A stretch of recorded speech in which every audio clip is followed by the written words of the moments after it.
자, 이제 우리 이 부가가치세 구조에 대해서 좀 더 볼게요.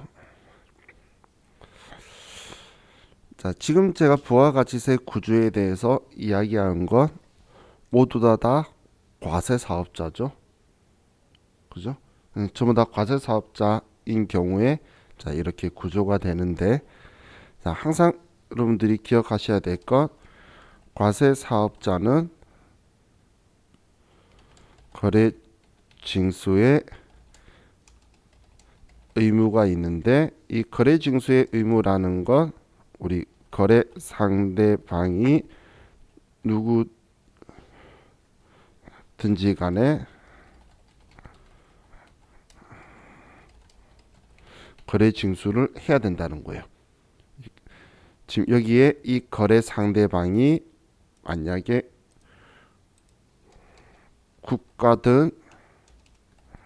국가나 지방자치단체든 혹은 비영리 단체든 우리 뭐 법인 사업자든 개인 사업자든 면세 사업자든 일반 개인이든 누구든지 간에 상관없이 무조건 징수하는 거고, 그걸 부담하면 안 되는 사람은 자기가 알아서 그 부가가치세를 돌려받는 방식인 거예요.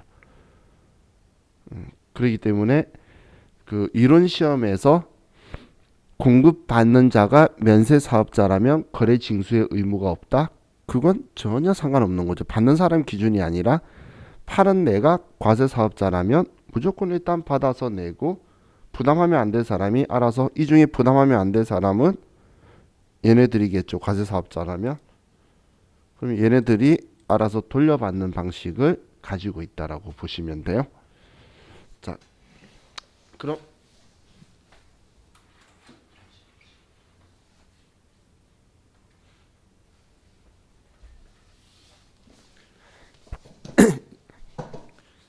우리 면세 사업자는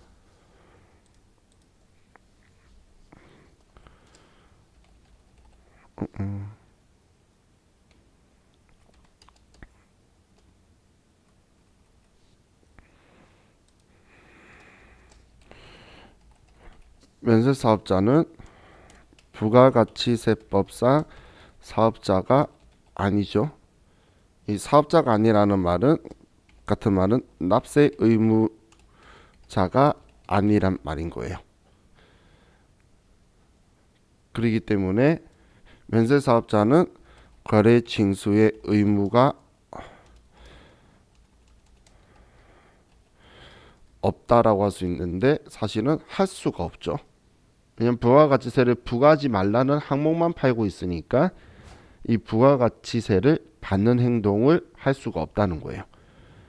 그럼 부가가치세법에서는 부가가치세를 창출하는 일에 대해서 부가가치 매입세액을 공제해 주는 거기 때문에 이 사업자는 결론적으로 매입세액 공제도 없다라는 거예요. 거래징수의 의무도 없고 매입세액 공제도 안 된다라는 거예요.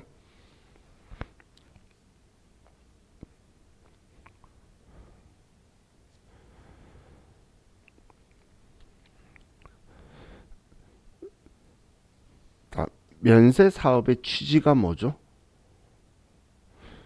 결론적으로는 소비자의 세부담을 완화시켜 주는 거잖아요. 부가가치세 역진성을 완화시킨다는 건 소비자를 위해서 만든 제도예요.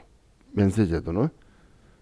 그런데 자, 면세 제도에 대한 특징을 지금 이걸 가지고 제가 똑같은데 케이스 바이 케이스로 좀 하나 볼게요. 자, 전부 다 이런 상황에서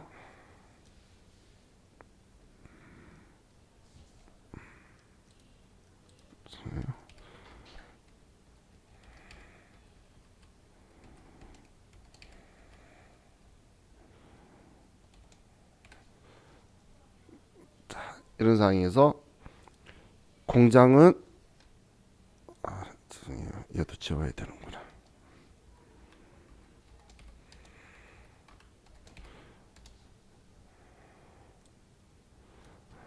이런 상황에서 공장은 과세 사업자고 도매상도 과세 사업자인데 소매상이 면세 사업자다라고 볼게요. 여기에 면세 사업자가 있어요. 자, 그럼 공장은 도매상한테 팔 때 당연히 1,000원에 과세 사업자니까 100원의 부가가치세를 받을 거고, 그럼 이 부가가치세 100원을 이 사업자는 세무서에 100원을 납부를 하겠죠. 100원을 납부를 할 거예요. 그럼 이 도매상은 1,100원에 사서 100원의 부가가치세를 난 과세 사업자다 라고 해서 공제를 받으면, 그러면 1,000원에 산 거니까 1,000원 남기고 싶으면 2,000원에 팔고, 그리고 200원의 거래 징수를 해서 200원을 세무서에다가 가져다 줄 거예요. 그럼 세무서에는 200원에 100원을 빼서 납부를 100원을 하게 되겠죠. 자, 그럼 이 소매상 입장에서는 2,200원에 샀는데 이 200원을 돌려받을 수 있나요? 얘는 면세 사업자니까 돌려받을 수 없겠죠. 그럼 돌려받을 수 없으면 2,200원에 산 거예요. 그걸로 끝인 거야. 그럼 2,200원에 샀는데 자기가 1,000원을 남길 거면 3,200원에 팔겠죠. 그럼 소매상은 3,200원에 파는데, 근데 부가가치세를 받을 수 없잖아요. 그래서 부가가치세를 안 받으면 최종 소비자는 3,200원에 소비를 할 수 있다는 거예요. 그럼 각 단계에 전부 다 과세 사업자였던, 이번엔 면세 사업자였던 사업자들이 남기는 돈 1,000원인 거는 서로 차이가 없는 거예요. 그런데 자, 우리가 일반 과세자만 있을 때는 세무서에 100원 100원에서 이렇게 300원을 세무서가 가져가서 3,300원인 거였고, 이번에는 세무서가 가져간 게 200원밖에 안 되기 때문에 3,200원에 샀쓰는 거예요. 그냥 사업자들이 남긴 1,000원은 똑같은 거예요. 면세 사업자가 꼈던 과세 사업자가 꼈던 그런 거에 대해서 차이가 발생하는 건 전혀 없어요. 사업자한테는 그냥 얘가 매입세액 공제 안 받는다고 손해 보는 것처럼 오해할 수 있는데, 얘는 손해 본 건 단 하나도 없어요. 그죠? 그냥 똑같이 자기는 1,000원을 남기고 팔면 그래도 최종 소비자한테는 세부담이 줄어든다는 이야기예요. 자, 이해가시죠? 자, 그럼 두 번째로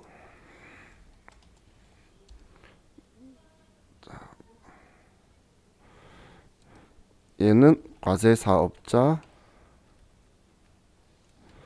면세 사업자,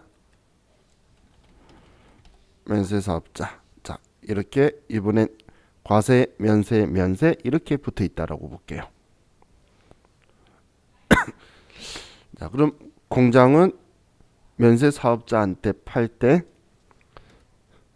1,000원에 면세 사업자든 뭐든 간에 100원 같이 받겠죠. 그럼 1,100원을 받아서 세무서에 100원을 납부할 거예요. 도매상은 면세 사업자니까 매입세 공제가 안 돼요. 그럼 1,100원에 샀는데 1,000원을 남기고 싶으면 2,100원에 팔 거예요. 하지만 부가가치세를 못 받죠. 그러면 2,100원에 팔 거예요. 그럼 소매상은 부가가치세 준 거 없이 그냥 2,100원에 사오게 되겠죠. 그럼 소매상은 자기가 1,000원 남길 거면 3,100원을 받을 거라는 거예요.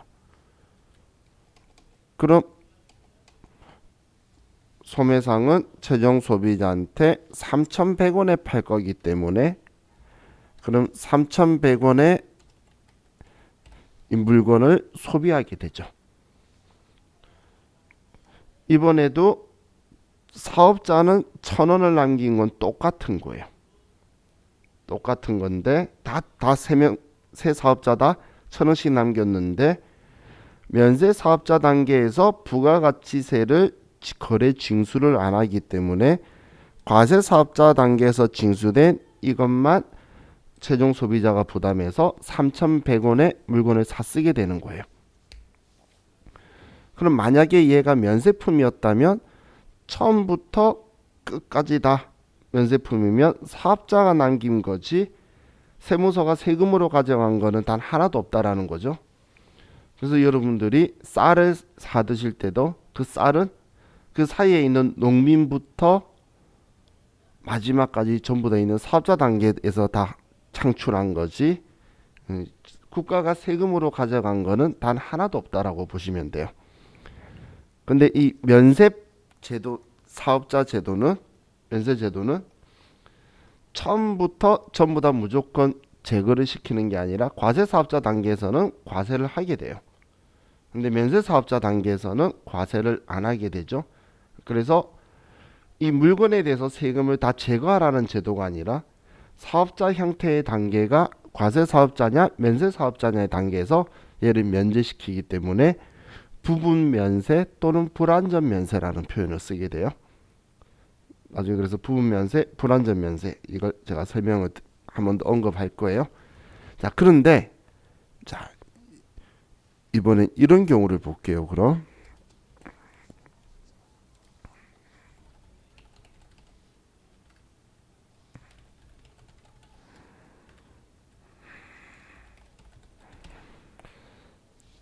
자, 이번엔 최종 소비자한테까지 갈 때까지 과세 사업자 사이에 면세 사업자가 끼고 과세 사업자가 있는 거예요.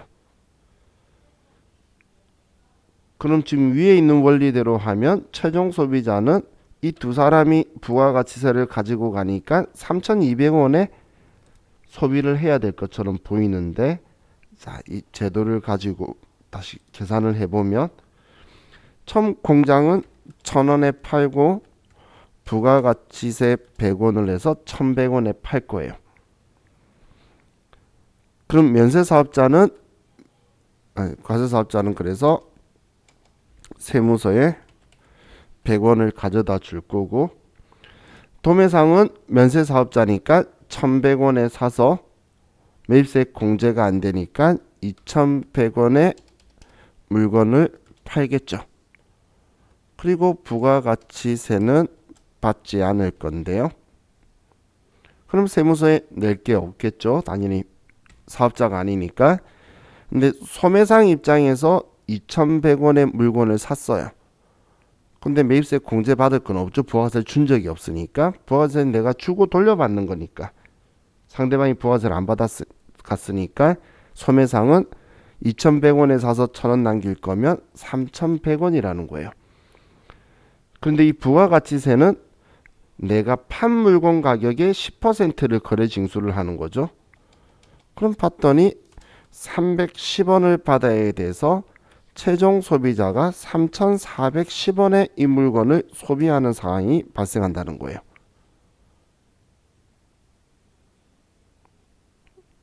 그럼 이 소매상은 매입세액은 없기 때문에 세무서에 310원을 받아서 우리는 310원을 납부를 할 거예요. 그럼 지금 이런 상황을 가지고 보면 면세제도는 최종 소비자의 세 부담을 완화시키려는 게 목적인데 과세 사업자 사이에 면세 사업자가 끼니까 최종 소비자한테 세 부담이 더 늘어난 거예요. 가져간 범인을 찾아보니 사업자는 1,000원씩 남겼고 더 이상 한 거 없어요. 지금 제가 썼던 모든 단계에 다 사업자는 1,000원만 남긴 거예요. 사업자는 잘못이 없어요. 그럼 잘못된 걸 보니까 세법이 지금 부가가치세가 가져간 게 410원인 거예요. 그럼 면세 사업자가 과세 사업자에 끼니까 오히려 거꾸로 부가가치세가 늘어나는 효과가 발생했죠. 이걸 뭐라고 하냐면 부가가치세의 누적 효과라고 하는 거예요. 부가가치세가 원래 면세 사업자가 소비자의 세부담을 완화시키는 게 목적인데 과세 사업자 사이에 꼈더니 구조상 오히려 마지막에 부가가치세가 더 누적되어 가지고 높아지는 역효과가 난다는 거예요. 이걸 부가가치세의 누적 효과라고 해요. 그럼 이걸 제거를 해야 되는데 이 면세 사업자하고는 과세 사업자가 이야기하기가 싫겠죠. 별로 안 친하잖아. 얘는 세금 가지고 세 달마다 세무서에 들리지도 않고 부가세법한테 부가세 없는 물건만 파니까 그럼 과세 사업자들하고 이야기해야 되는데 얘는 초기 단계인 거고 그럼 얘한테 이 부가가치세가 많이 증가되는 이 사항을 완화시킬 수 있는 방법을 이야기하는 거예요. 그랬더니 소매상은 이렇게 말하는 거죠. 나 원래 다 과세 사업자일 때는 2,200원 주고 사지만 200원 돌려받아서 200원에 사는 거였다. 그런데 이 앞단계에 면세 사업자가 끼면서 2,100원으로 더 비싸게 산 거예요. 얘가. 우리 처음 한 거는 2,200원 주지만 200원 돌려받아서 2,000원에 산 거였잖아요. 근데 지금 면세 사업자가 끼면서 그냥 2,100원에 산 걸로 바뀌어버린 거예요. 더 비싸게 산 거예요. 그랬더니 부가세법이 그렇다면 너 매입세 없는데 자 이거는 지우지 말고 똑같이 써서 자 그럼 여기에서 너가 지금 비싸게 사서 그렇다면 없는 매입세 100원을 공제해 줄게라는 거예요. 너 2,100원에 샀다 그러니까 그럼 원래 너 2,000원이네? 그럼 2,000원에 샀다면 100원을 공제해 주면 이 소매상은 2,100원에 산 걸 매입세 준 적도 없는데 세무서 부가가치세법이 100원을 돌려주면 내 입장에서는 그럼 2,000원에 산 거랑 똑같은 효과가 나오죠. 그죠? 2,100원에 샀는데 주지도 않은 100원을 돌려주겠대 부가세법이. 그러면 2,000원에 산 게 되잖아요. 2,000원에 샀으면 1,000원 남길 거면 나는 3,000원에 팔 수 있고 그러면 부가가치세는 300원을 받을 거기 때문에 최종 소비자가 3,300원의 소비를 할 수 있도록 바뀐다는 거예요. 그죠? 그래서 지금 없는 매입세액을 있다라고 해주는 걸 나중에 저하고 공부할 건데 이걸 뭐라고 하냐면 이걸 의제 매입세액 공제라고 해요. 없는 걸 있다는 게 의제죠. 간주 공급 의제라고 말한 것처럼 없는 걸 있다고 하는 걸 의제라고 하는데 매입세액이 없는데 있는 걸로 해서 공제 빼줄게라는 제도를 공부할 거예요. 그럼 이 의제 매입세액 공제 제도라는 게 생기는 취지가 뭐냐면 부가가치세의 누적 효과를 제거하려고 생긴 거예요. 얘가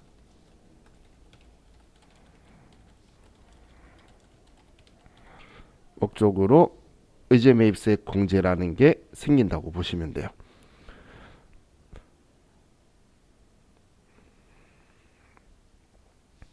지금 얘 없는 매입세액을 있다고 해주면 뒤에가 다 풀려버리죠.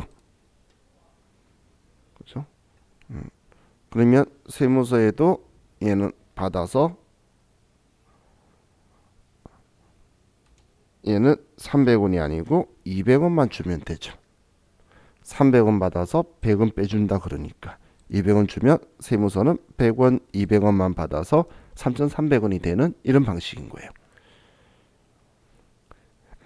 자, 지금 하는 것 너무 고민을 하지 마시되 미래의 의제매입세 공제 신고서라는 거 자주 공부할 거예요. 그때 이 사이에 과세 사업자 사이에 면세 사업자가 껴있는 단계에 대한 취지로 발생한 이거구나라고 보시면 돼요. 자, 이게 우리 의제매입세에 대해서 봤고, 자, 이번에는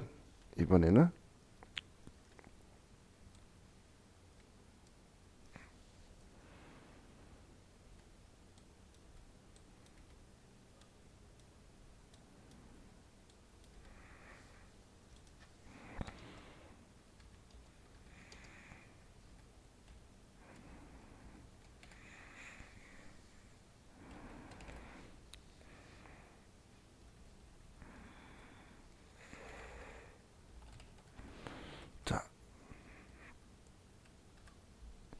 이번에는 과세 사업자인 단계를 가지고 좀 볼게요. 이번엔 마지막이 외국인 거예요. 외국. 그럼 이 소매상이 지금 과세 사업자인데 직수출할 거란 이야기죠. 그죠?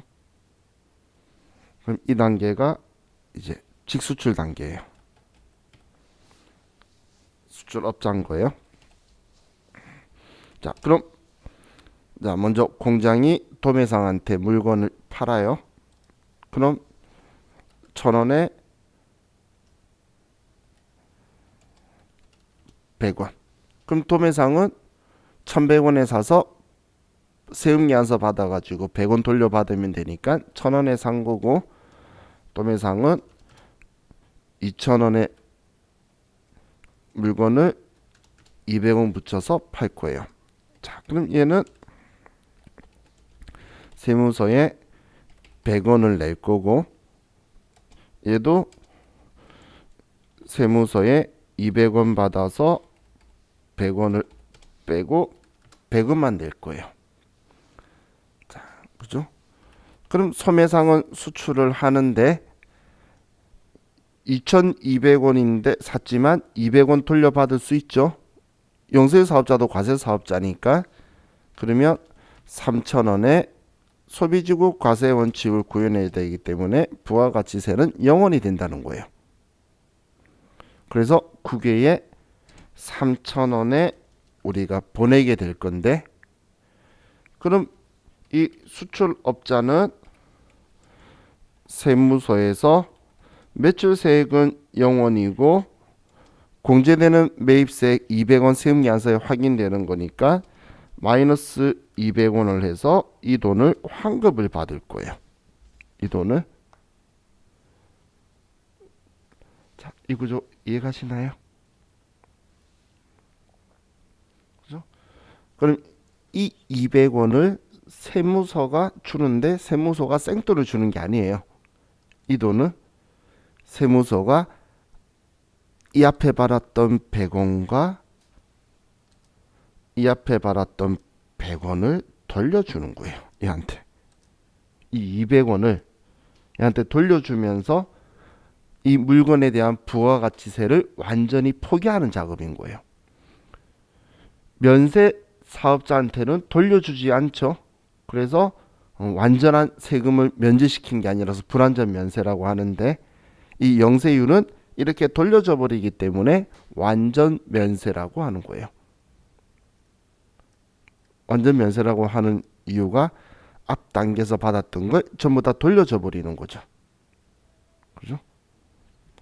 그럼 만약에 이 사람이 수출한다고 영세율 받기 위해서 내국 신용장이나 로컬래시를 제시할 수도 있겠죠, 상대방한테. 자, 보면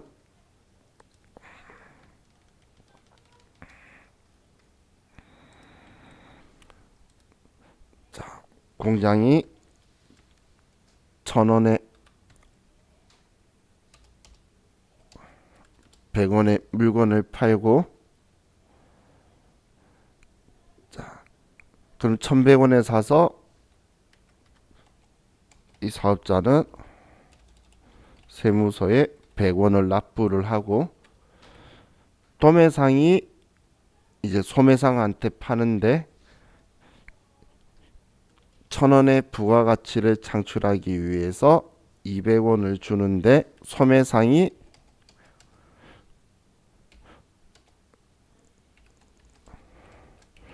로컬 LC나 내국신용자 구매 확인서를 제시하는 거예요. 그럼 구매 확인서에 의하여 영세율로 물건을 주는 거예요.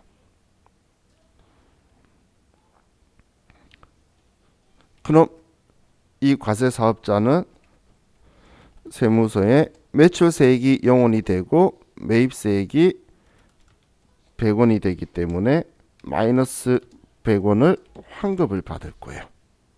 환급을. 그럼 이 소매상 입장에서는 이제 그냥 2,000원 주고 샀죠. 그럼 1,000원 남기면 3,000원에 이 물건을 국외로 보낼 수 있는 거예요. 그럼 국외는 3,000원에 물건을 받을 수 있겠죠. 그럼 이번에도 이 100원을 환급해 준 건 이 앞에 받았던 정말 얘가 줬던 거 돌려준 거예요. 이 100원을. 이런 식으로 국가가 과세권을 그냥 포기한다라고 보시면 돼요.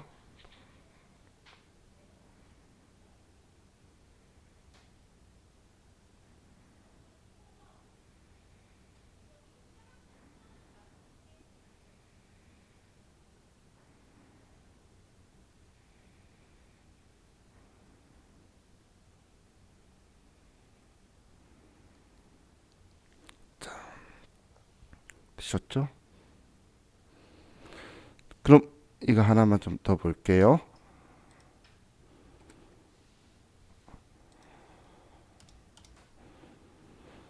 자, 만약에 지금하고 똑같이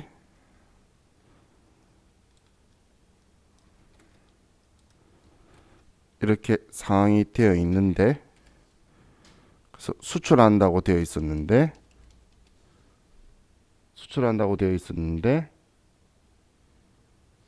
그런데 이 회사가 얘를 국내에 팔아버리는 거예요.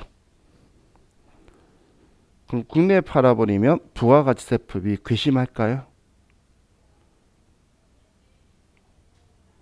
지금 얘는 2,000원의 물건을 샀죠. 2,000원의 물건 샀는데 1,000원의 부가가치를 남길 거면 3,000원의 물건을 팔아요. 그럼 이 과세사업자는 외국에 파는 거는 영세율로 파는 건데 국내에 파는 거에 대해서는 10%의 세율을 받는 거예요. 그러면 국내 소비자한테는 300원을 받을 거라는 거예요. 그럼 국내한테는 3,300원의 물건을 팔겠죠. 그럼 이 사업자는 세무서에 300원의 매출세액 받았는데 매입세액 준 적 없잖아요. 그래서 300원을 납부하면 결국은 이 100원 돌려줬고 다시 300원 받으니까 부가가치세가 다시 그냥 세무서에 300원이 오고 최종 소비자가 쓰게 되죠. 이런 걸 우리는 부가가치세의 환수 효과라고 해요. 그럼 이렇게 보고 나니까 부가세법이 괘씸할 리가 있나요? 없죠. 수출 안 됐다가 실패할 수도 있는 거잖아요. 그럼 수출하는 물건만 정확하게 10%를 받고 0%로 하고 우리나라에 파는 건 다 10%만 받으면 아무런 문제가 발생하지 않기 때문에 그래서 걱정하실 필요가 없다라는 거예요. 이게 우리 부가가치세 누적 효과하고 환수 효과를 설명드린 거예요. 자, 혹시 지금 누적 효과, 환수 효과 한 번에 이해 가시는 분? 무슨 말인지 이해 잘 가나요? 사실 이거 제가 대학생 때 저만이 아니라 많은 사람들이 4학년 때 절반만 이해하고 거의 다 이해 못한 거예요. 그래서 생각보다 표현은 어려워요. 근데 이제 이런 표현이 나왔을 때 이 구조를 완벽하게 이해해야 된다기보다는 표현이 나왔을 때에 부가가치 면세제도 면세사업자가 꼈으니까 이상한 모순점이 나왔더라. 그 정도만 생각하시면 돼요. 뭐 금액 계산하는 게 아니고. 그리고 수출 안 됐다가 국내에 팔아도 아무런 문제가 없거나 부가세법은 혼낼 일이 없다. 그게 다시 돌아가니까 이런 식으로만 개념을 잡으시면 돼요. 자, 그럼 이제 우리 교재 부가가치세 총칙으로 가서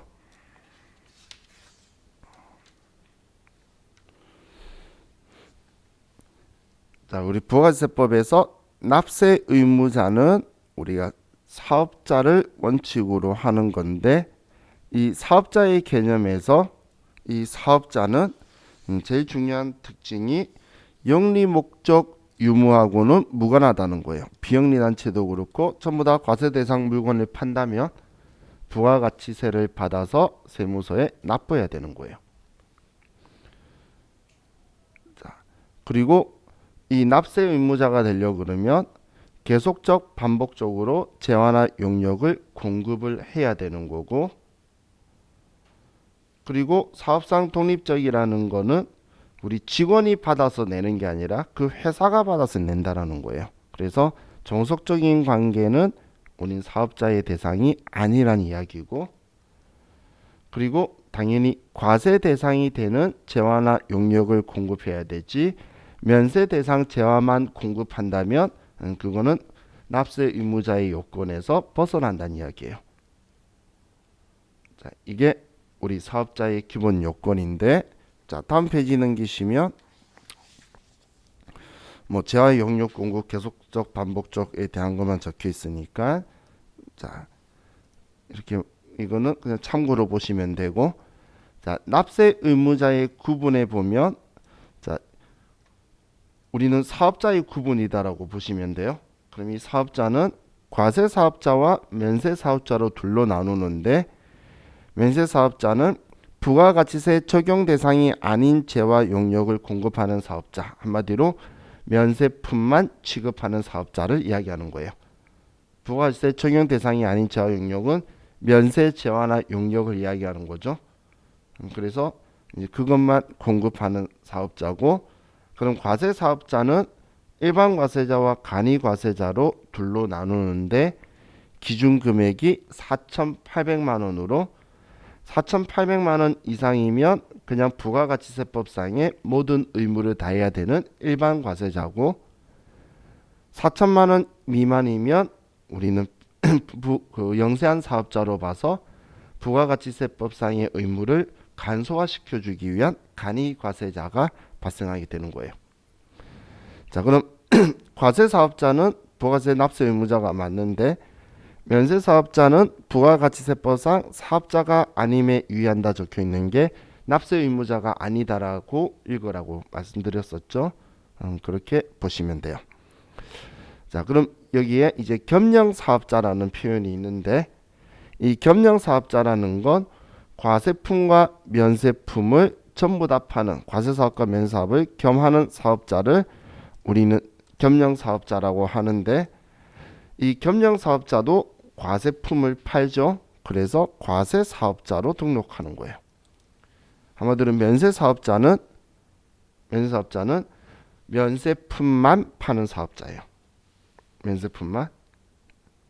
그렇기 때문에 우리는 겸령사업자는 면세품, 과세품 다 취급하니까 우리 겸령사업자는 과세사업자다. 자, 이렇게 기억하시면 될 것 같아요.